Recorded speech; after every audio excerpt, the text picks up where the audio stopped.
What if I told you the preferred return in a real estate deal may not be guaranteed at all?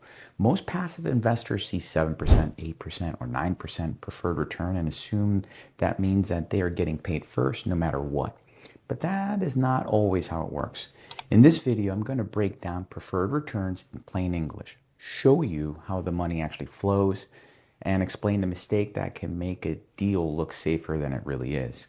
And if you want to understand real estate investing without all the confusing Wall Street language, hit like and subscribe because this channel is built to help high income earners invest smarter, protect their money, and know exactly what to look for before they write the check.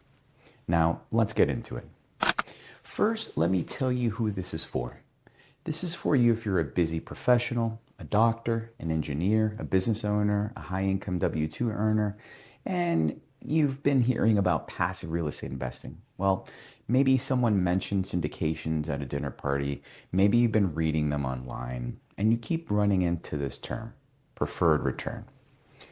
You don't need to be a finance expert to understand this. You don't need an MBA. You just need someone to explain it the right way.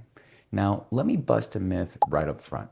A lot of people hear preferred return and assume it means a guaranteed return, like the deal is promising you 8% no matter what. And that's not what it means. And if you go into a deal thinking that, you could be in for a very unpleasant surprise. Here's the second myth. Some investors think that the preferred return is the total return they'll receive. It is not. The preferred return is just the first layer of how profits get distributed. There's usually a lot more return potential sitting above it. So what does it actually mean? Think of it this way. Imagine you and a friend open a restaurant together. You put in all the money. Your friend runs the operation day to day. You both agreed up front. Before my friend takes any share of the profits, I get the first 8% back on my investment. That's a preferred return. You get paid first. Your friend gets paid after. That's the core idea. And in real estate syndications, it works exactly the same way. Let me walk you through exactly how this works inside a real deal, step by step. So step one, understand the structure of a syndication. In a real estate syndication, there are two types of players. There's a general partner, also called the GP or the sponsor. That's the operator. That's the person or team who finds the deal, manages the property, and runs the whole operation. Then there are limited partners, the LPs. That's you. The passive investor. You bring the capital. You don't manage anything. You collect distributions and wait for the exit. Step two, understand what the preferred return actually is. The preferred return, often called the Pref, is a minimum annual return threshold that limited partners receive before the sponsor takes any performance-based compensation. According to data from Bigger Pockets and White Coat Investor, most syndications in 2026 offered a preferred return somewhere between 6 and 8% annually. Some deals go as high as 10%. So here's what that means in practice. Let's say you invest $100,000 in a multifamily syndication with an 8% preferred return. So before the sponsor earns a single dollar profit share, you must first receive $8,000 per year on your investment. That 8% is your priority. You're at the front of the line. Step three, understand the waterfall. This is where it gets a little more layered, but stay with me because this is important. The waterfall is just the order in which the profits flow. Think of it like a series of buckets stacked on top of each other. The first bucket is the preferred return. It has to be filled before anything spills into the next bucket. And here's a real example. Let's say a deal generates 10% in cash flow in a given year.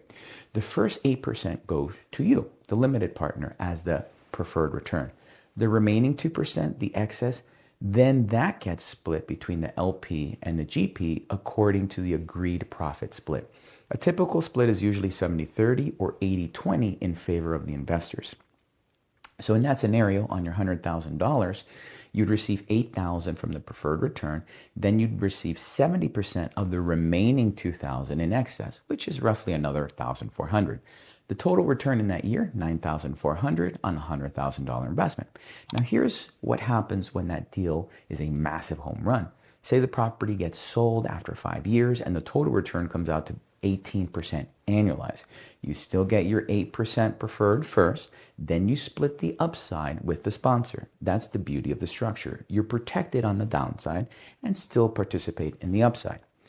So step 4, know the difference between cumulative and non-cumulative preferred returns. This one matters a lot and most investors never ask about it. A cumulative preferred return means that if the property doesn't generate enough cash flow to pay your 8% in that given year, the shortfall gets tracked and carried forward. It must be paid before the sponsor ever sees profit. You're protected from timing gaps and cash flow. Very important. And a non-cumulative preferred return means that if the property doesn't pay your 8% this year, that money is simply gone. It doesn't carry forward. The sponsor has no obligation to make it up. When you're reviewing a deal, always ask, is this preferred return cumulative or non-cumulative? A cumulative preferred return is significantly more investor friendly for obvious reasons. According to BiggerPockets research, the most investor protective deal includes a cumulative preferred return plus a full return of invested capital before the sponsor takes any excess. And step 5, look at the full picture, not just the preferred return. That's simply just one number, but it does not tell you the full story of the deal's quality. What you really want is to evaluate the equity multiple, which is in another video, the IRR, their internal rate of review. BiggerPockets in 2026 shows that well-performing value-add multifamily syndications typically target an IRR in the 15 to 20% range, with equity multiples between 1.5 and 2 over a 5-year hold. That means a $100,000 investment could return $150,000 to $200,000 total, including the preferred return profit splits and sale proceeds. The preferred return is your floor. The equity multiple is your ceiling. You want to understand both. Now, let me address the concerns I know are sitting in the back of your mind. What if the deal underperforms and I never receive the full preferred return? And this is a real risk. The preferred return is not a guarantee. It is contingent on the property generating sufficient cash flow. If the property struggles, says, for example, like occupancy drops or expenses spike, distributions may be reduced or paused. In a cumulative structure, those shortfalls accrue. But in a non-cumulative deal, you may simply not receive them. This is why sponsor selection is the single most important variable in passive investing. A sponsor with a verified track record of closed and exited deals, not just projected returns, is non-negotiable. Always read the private placement memorandum, or the PPM for short, before you wire any money. Is this too complicated for me as a first-time passive investor is a question I get a lot. And honestly, no. The preferred return is actually one of the most investor-friendly features in a syndication.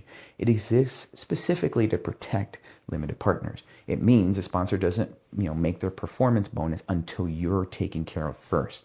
The structure is designed to align the sponsor's interests with yours.